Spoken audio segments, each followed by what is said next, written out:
Hello, this is Dr. Mike, and I wanted to spend some time with you today in discussing the first book, the first week of our work. And it's about, of course, his world and his education and his journey from atheism to Christianity. And I think it's worth our time to think about that. First of all, I wanted to define a couple of theological terms. I know this is an English class, and you're not taking a theology class. You're going to take this is, I guess, a general education class. So you get a lot of different aspects of history and English and all the different things that go along with that. But there are some terms that maybe you aren't familiar with. You're familiar with the term of being a Christian. Now, you don't have to be a Christian to be in this class, but we're talking in terms of C.S. Lewis's Christianity is conversion, which means a follower of Christ. Now, depending on whatever background you came from church-wise, you're probably going to encounter a little bit of differences, and there are, it's interesting in the Protestant Reformation of 1500s when Martin Luther split from the Catholic Church. Within 50 years, there were 50 different versions of Christianity. So everybody had their opinion on which way it should go. But it basically means to be a follower of Christ at whatever level, whether it be Catholic, whether it be Protestant. There's some differences there, but it is to be a follower of Christ. The word agnostic is used to apply to a person who um, believes there's a God, knows that there's a supreme being. He's out there. Maybe he created the world, but he does not apply himself. He doesn't interfere. He does not interface with our world or us at all. It was kind of the watchmaker philosophy of the Enlightenment that he created the world, he wound it up, he put enough time on the watch to last until whatever the end was, and cast it off and left it. And then, of course, to be an atheist means that you believe there is no God at all. And that's where C.S. Lewis began his journey. He was born in 1898. He died in 1963, and still remains one of the most influential Christian writers and apologists of the 20th century. When I use the word apologist, of course, that is a theological term, but it means a defender of the faith. And so basically, most of the writings that we're going to be looking at in this class that he wrote are his take on after he was well in his 30s and 40s when he became a believer, uh, 30, 40 years as an atheist, and then what he discovered as a believer.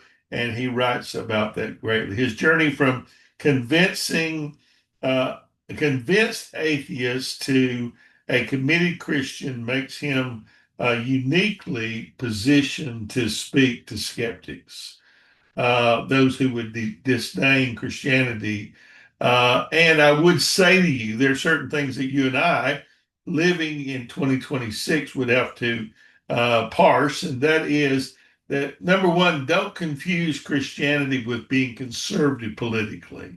We live in a day when politics and religion has so intermeshed you can't tell one from the other. And to be quite honest, turns me off greatly.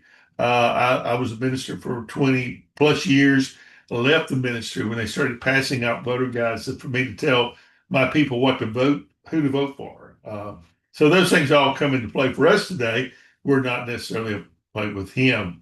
So we're going to explore the world that shaped him, his education, his and the intellectual journey that led him to conversion. We don't often think conversion being an intellectual journey.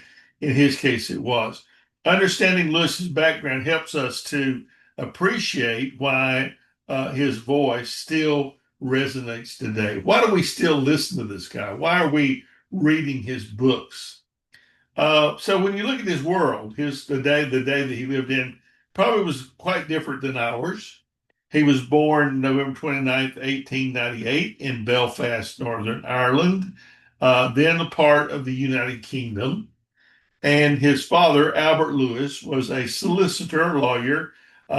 He was temperamental, he was emotional, he was given to rhetorical excess, and I mean by that that he could do, as some of you probably relate with your own father, he could give you those long, windy speeches about his childhood and what he would do, and of course he lectured on ethics and everything else to his children. The mother, Flora Hamilton Lewis, daughter of a Church of Ireland clergyman, was rational. She was reserved. She was educated. And he had one brother, Warren. Warnie Lewis was 3 years older. He was a lifelong best friend and companion. And you will see that Lewis, when he is writing, especially in the first volume, spends a lot of time talking about his brother. Their childhood home was called Little Leah. It was a house filled with books, and Lewis described it as having long corridors and empty sunlit rooms, but he really enjoyed the books. There is a defining tragedy that affects his life greatly and will have a major influence on his denying the faith of his family, and considering himself an atheist, and that is the death of his mother. 1908, she dies of cancer, and he's only 9 years old. So you can imagine, as a 9-year-old boy, what effect that would have on his upbringing. Lewis prayed fervently for her healing, and she died anyway, and that was his first crisis of faith. If I pray and ask God believing, why did he not heal my mother? In Surprised by Joy, that's the book that we're reading, he says, with my mother's death, all settled happiness disappeared from my life.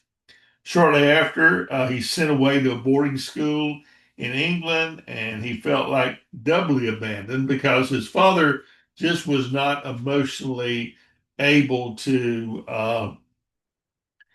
meet the needs of these two boys. And so he just did the thing and put them in a boarding school and kind of shuffled them off to somewhere else.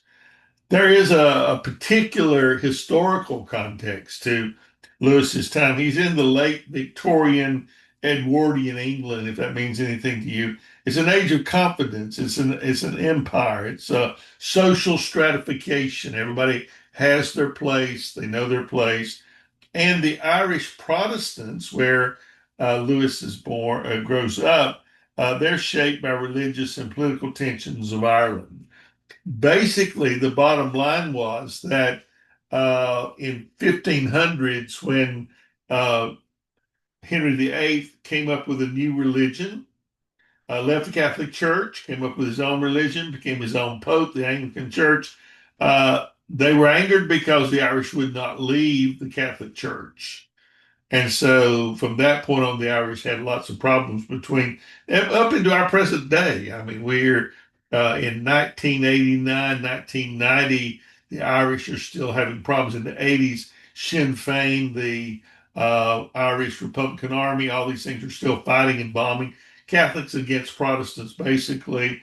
I remember growing up, many of you, if you live in the Montreat area, are familiar with Bob Jones University in my town where I was born in Greenville, a very fundamentalist school, and they were friends with Dr. Ian Paisley. Ian Paisley was the pastor of Martyrs Memorial Free Presbyterian Church in Ulster, but he was also the leader of the Protestants against the Catholics, and ended up being in the European Common Market Parliament. It was notorious once he called the Pope the Antichrist to his face.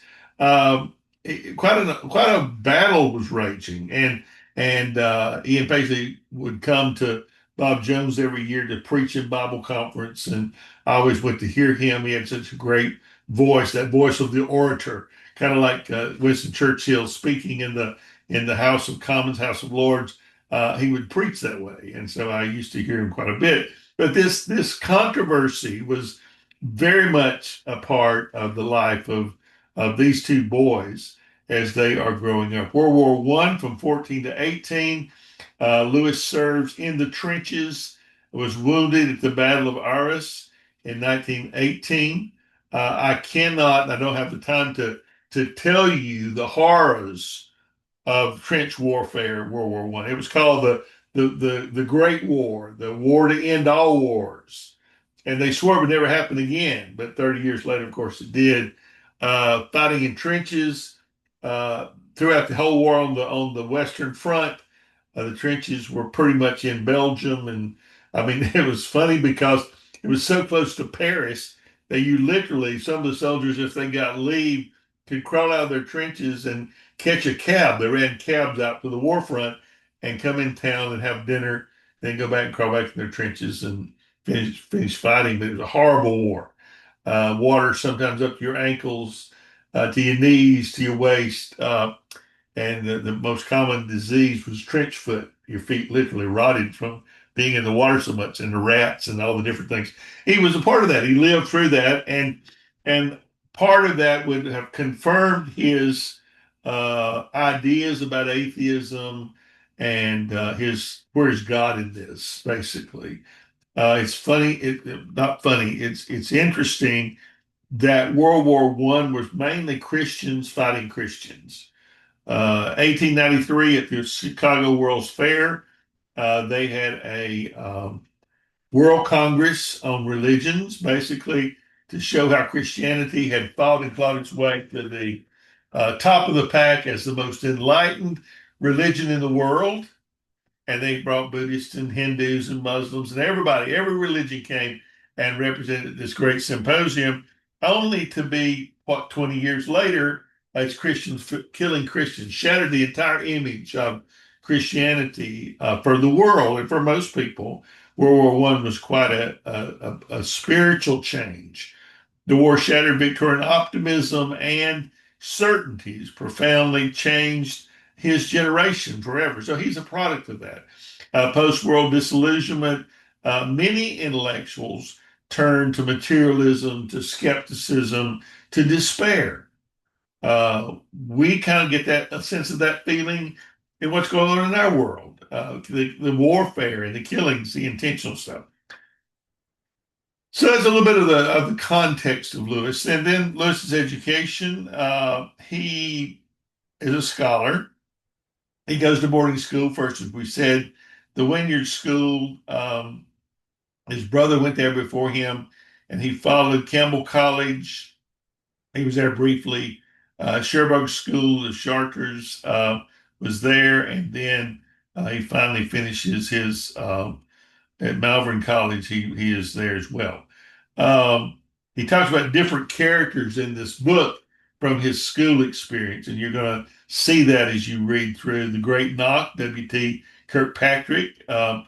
His father kind of arranged for some private tutoring with Kirkpatrick in Surrey, and so he had some private training before college. Kirkpatrick was a rationalist, he was an atheist, and he was a rigorous logician, former headmaster of a school. So you can imagine the kind of person he was and why they called him the Great Knock.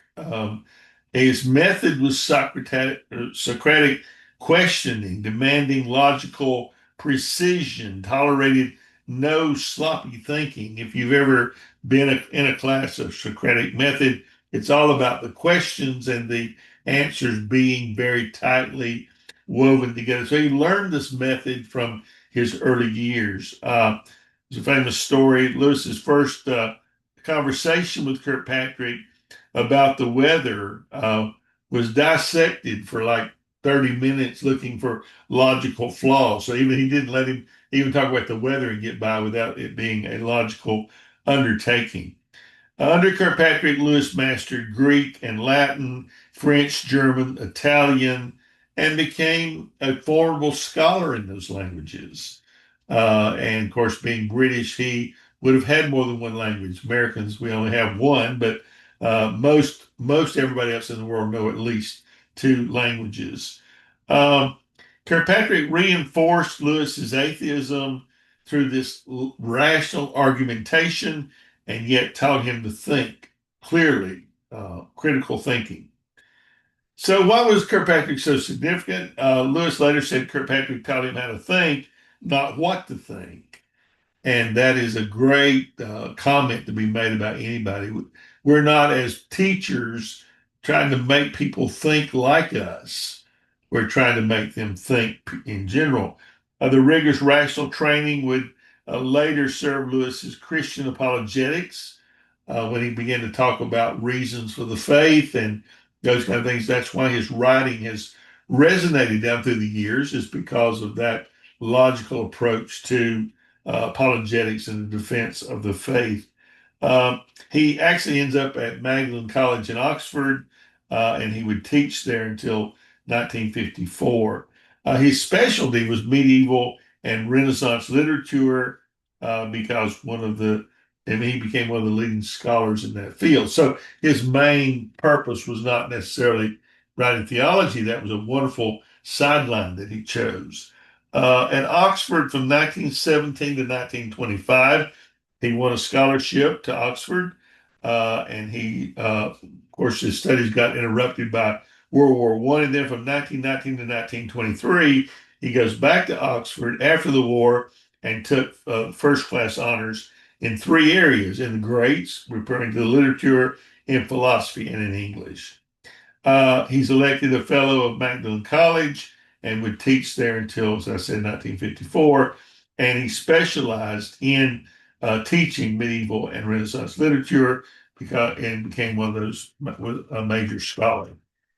So Oxford provided his intellectual community, debates, conversations, lifelong friendships. All of them came from his time at Oxford. I want to talk to you a little bit then about his conversion, how he goes from atheism to Christianity. This is an intellectual journey. Early childhood, nominal Christian, Anglican, prayed mechanically without real faith. His mother's death probably made him more serious in his prayer life, and unanswered prayer created first serious doubt about God's existence or God's goodness. If God was a good God, why would he take my mother at 9 years old? If God answers prayers, why doesn't he hear my prayer when I pray? And then he goes to boarding school, and institutional religion there seemed hypocritical to him, meaningless to him. The intellectual influences on him were all about rationalism and materialistic philosophy. Age 14 and 15, he became a convinced atheist and believed Christianity was merely mythology. One of his primary arguments against God during this period, and one he's going to write about later, is the problem of evil and suffering. If God is all powerful and all good, why is there so much pain in the world? World War One intensified this because he witnessed the horrific suffering in the trenches. And I've tried to describe some of that to you. I cannot even imagine. This broke many guys. There were lots and lots of people who died in World War One. There were many more who came back broken mentally, psychologically, and because of the horrible conditions. Uh, so basically, that had a huge effect on him, the heart of the trenches, and concluding that nature is cruel, not a benevolent God would have created such a world. So basically, how do you get back? How do you come back from atheism to belief? He had the experience of joy, which was ongoing throughout his childhood. Joy, as you will see in the book we're reading, uh, goes to exhibit the Christianity, the faith that he found. Um, and I want to say a word about the difference there between joy and happiness. Uh, you can be happy, and it's mainly tied to circumstances, surroundings, your way in life, and not be joyous. I have, as a pastor, stood beside many a bed of suffering, and a person in great pain. I'll never forget uh, Brother Charlie and his wife were members of my first church, and he was crippled. He walked on a cane. They were in their 90s. They were ancient. And I'll never forget when I began preaching on the radio. I mean, they probably got the smallest Social Security check you could possibly get. And every month there'd be a little envelope come in the mail from them to me with a check for $25 for my radio broadcast. And you didn't want to take it because you knew they didn't have a lot, and yet you did not want to take away the blessing that God was going to supply for them uh, because they gave. Because, I mean, sometimes you can rob them of the blessing because God gives them the opportunity to give, and He gives back more than they gave, and those kind of things. But Brother uh, Brother Baker finally got bedridden and couldn't move and painful, and there wasn't anything happy about that. I'd go to the house to visit them to have prayer, and he'd be shouting, praising the Lord, weeping, thinking about heaven. That's real joy. That's the difference between joy and happiness. Joy is the experience you get of having your sins forgiven, your assurance of heaven, and knowing that this world is not all there is. That's what C.S. Lewis is talking about in this book as you read it. He tells you about what life was like, about joy and his first experiences of joy. It was triggered. His trigger was Norse mythology, natural beauty, poetry, music, all of those things, and he calls this joy, not happiness. It's a piercing, bittersweet desire for something beyond. And as a Christian, we look forward to the beyond this world. I can't tell you, I have actually probably performed more than 1,000 funerals. And for the child of God to stand by an open grave and repeat the words of Paul, you don't weep as others which have no hope. For if this building be dissolved that you live in, this body, this tent, this piece of clay that you live in, if it be dissolved, you have another building which is eternal in the heavens. And this same Jesus who went away is going to come back and receive you unto himself. That's the difference in the joy that being a real Christian. I'm not talking about being a church member. I'm not talking about having your name on a roll, being a member of a Sunday school class, but the joy of serving Christ. This is what C.S. Lewis talks about in this first book. And he reads George MacDonald. Many of you may have read some of his stuff. And the philosophical idealism of the 20s begins to kind of awaken hope in him. And then, of course, he has his own arguments about everybody does have their own arguments about, good and evil. And Lewis realized my argument is against God of the universe, and it seems so cruel, so unjust. But how I got the idea of, just and unjust, where did that come from? That God was just. So he began reading Christian writers, G.K. Chesterton, The Everlasting Man. He noticed a pattern. Most authors he most admired, like MacDonald, Chesterton, Johnson, Spencer, Milton, were Christians. Remember, he's teaching medieval Renaissance literature, but most of your writers are Christian writers, and so they have a tremendous effect on him. And then there are his Oxford friends, J.R.R. Tolkien. The name would probably remember, was a devout believer. He was Roman Catholic, brilliant scholar, Hugo Dyson, Neville Coghill, Owen Barnfield. All of these people were a part of his circle of friends that were strong Christians, and they had a tremendous effect on him. Never underestimate the effect that you have as a Christian on your friends, because they do take notice. So basically, he converts first to theism, the idea that, well, maybe there is a God. In his Trinity term, 1929, late night in his room at Magdalen College, Lewis describes feeling God closing in on him, the steady, unrelenting approach of him who I so earnestly desired not to meet. And he makes a famous quote there that you might enjoy. You must picture me alone in the room at Magdalene, right at night after night, feeling the steady, unrelenting approach of him who I so earnestly desired not to meet. And so he finally admits that God does exist, and he became a theist and describes himself as the most dejected and reluctant convert in all of England. And then he goes to 1931, late night conversation with Tolkien and Dyson, and Lewis's problem comes up. Christianity seems like just another myth, similar to dying and rising God stories.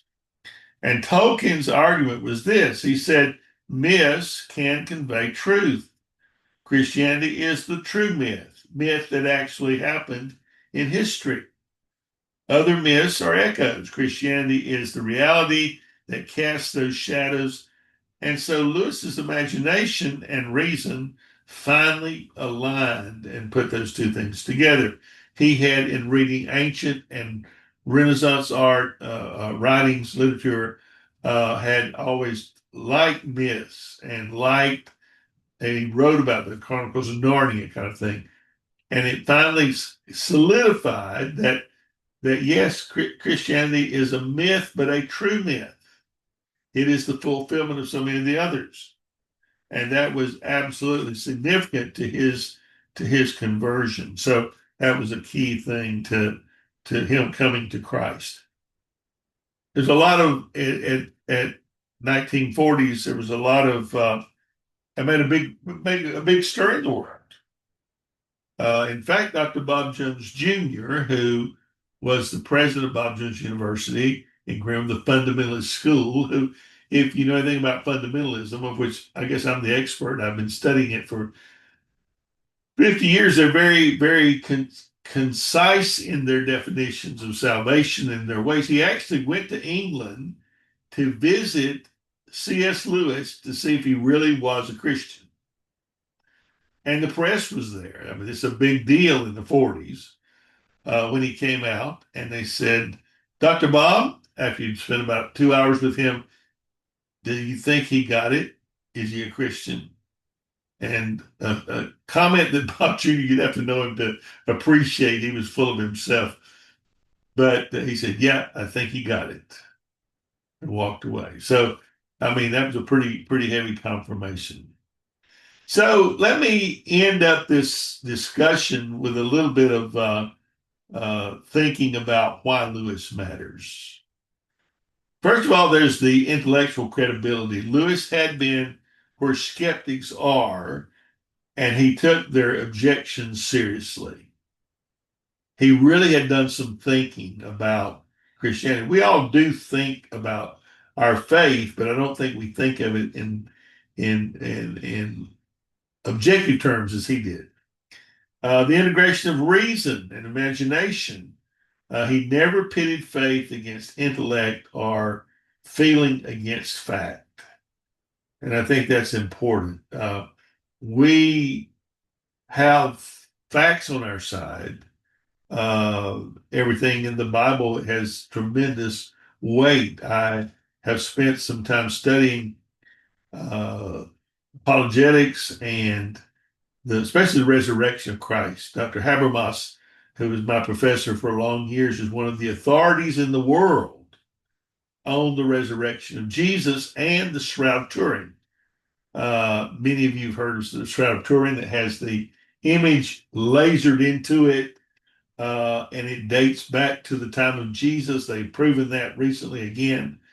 And there is an image of a man who had been crucified, and the wounds are there, the blood stains are there, everything is there. And they have studied this garment. Dr. Habermas has personally touched it, studied it, and it is very convincing that it was the burial cloth of Jesus. So, we don't need facts. We don't need pieces of the cross or pieces of the bridge or Mary's slipper to believe, but sometimes it's encouraging that those things are there. Lewis was honest about the struggle. Faith wasn't easy. Conversion wasn't emotionally satisfying. It's not easy to believe, especially in a world of unbelief like we live in. And also he gives us a tremendous model of apologetics here. Respectful, rigorous, accessible, speaks to both intellect and imagination. And let me say this to you as a someone who probably has more education than most. I've gone through those periods in my life where education and such things have uh, caused me to struggle with my faith, to be honest with you. But by the same token, for an educated person, our faith must make sense. It must obey certain rules and laws. And all the years that I've spent in this, I can say that I have no doubts whatsoever as to the veracity of the teachings of Christianity, the Bible, Jesus, because there is that element of faith there, but there's also that element of fact and proof. And there's not another religion in the world that has greater proof of the resurrection. I think about the resurrection. About 500 people saw Jesus alive in a body uh, after the resurrection. What more in a court of law, a personal visible evidence, a visible witness is the strongest form of evidence. So there's all kinds of things like that that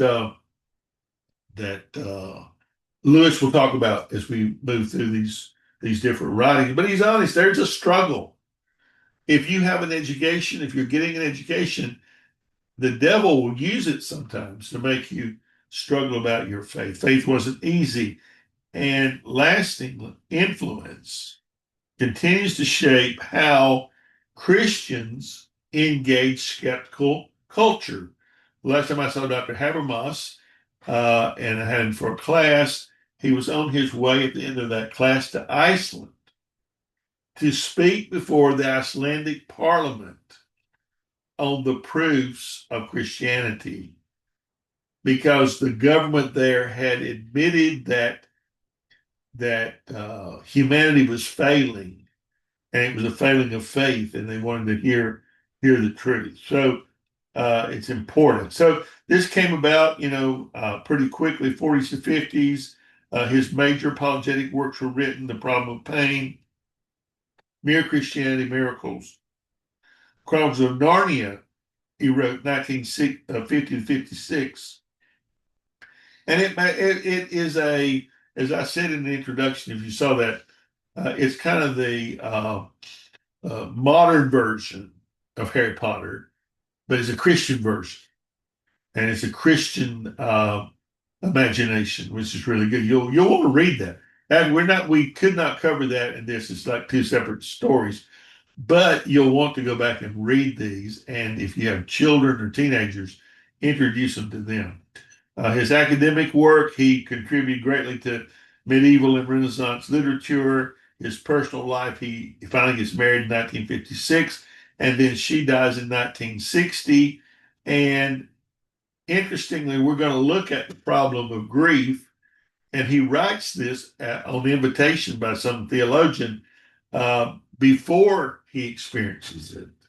And then he's going to come back and he wrote A Grief Observed. It's one thing for us to look at.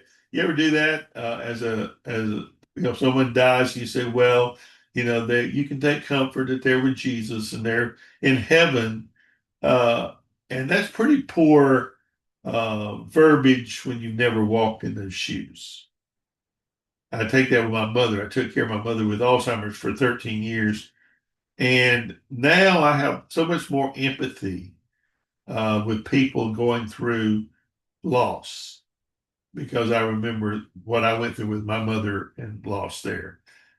So, the way of closing thoughts, Lewis shows that the journey from skepticism to faith can be intellectually rigorous and it can be honest.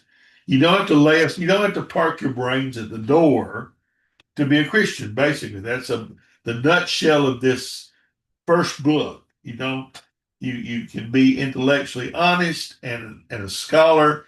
Some of the smartest people I've ever known were believers. I'm writing my dissertation on Dr. Charles Towns, who was from my hometown, Greenville, South Carolina, and who discovered the laser and won the Nobel for it in 1964, was a dedicated Christian genius, man. He was our point man on the Apollo moon landing. He won the Templeton Prize in Religion for his discussion in bringing the religion and science back together from their breach in the 1800s. And I interviewed him at UC Berkeley, and I'm writing his intellectual biography now, which is an astounding book. Um, but you can still be. You don't have to park your brains at the door. Christians don't have to be the stupid people of the world. We have a lot of things, if we knew them, that defends our faith. His life demonstrated that doubt and questions are a part of authentic faith. If you doubt, I heard a pastor say this week, that is the devil's job to make you doubt. If you're doubting, it's a pretty good sign that you're saved because the devil doesn't bother the kids he already's got. So think about that.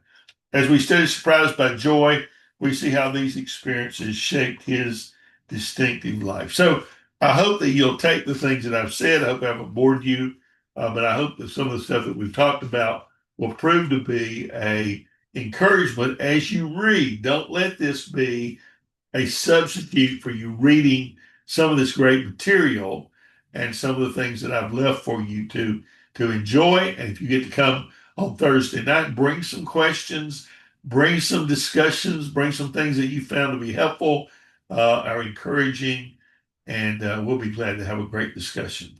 Okay, we'll see you then. Thank you.